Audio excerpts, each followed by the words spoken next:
Good afternoon. One of the great lies that are told against the King James Bible is that the idea that it is a perfect translation is a recent development put out by uh, the King James only movement, as it's been called, and that somehow this was not held for 400 years, that this view is a radical new view in reaction to the modern version.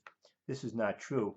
In a reprint here from Lawrence Vance, the authorized version is influenced by Albert S. Cook, and this was written in 1910.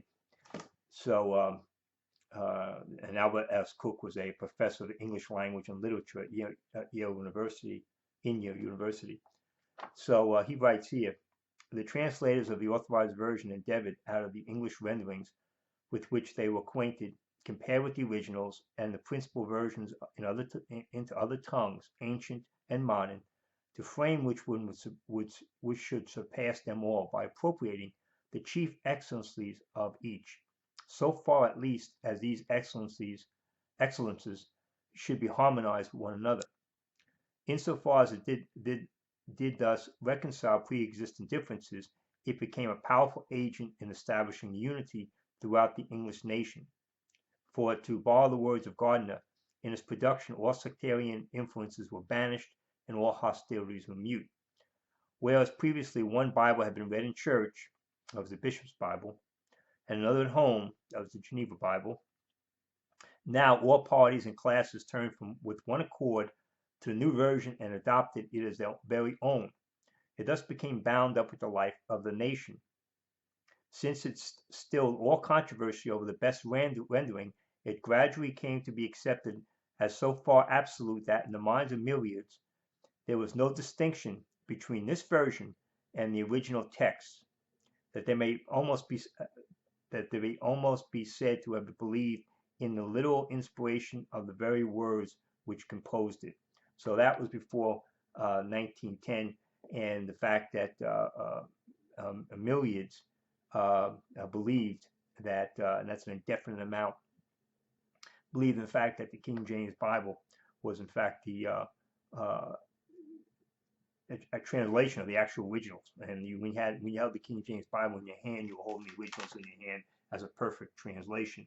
So this is from 1910, as this writer was talking about. Don't let the deceivers tell you that the idea the King James Bible, when you believe the King James Bible is a translation, a perfect translation, and that when you're holding it, when you're reading it, you believe you're reading the originals in the English language. Don't let them tell you that this is some new view that that was recently put out by a King James only movement. There was only one Bible for over 300 years, and that was the King James Bible. It was only by attacking it constantly and getting the scholars to come in with their Greek and Hebrew corrections and sneaking them into the pulpits, that this eventually began to undermine the confidence in the King James Bible and the belief that somehow that the King James Bible could be corrected by these guys standing in the pulpit and saying a better reading would be. The reality is that the King James Bible, from its once it was put out, it gained the confidence of the English-speaking people and spread throughout the world as the Bible, the perfect Bible. Amen. Thank you.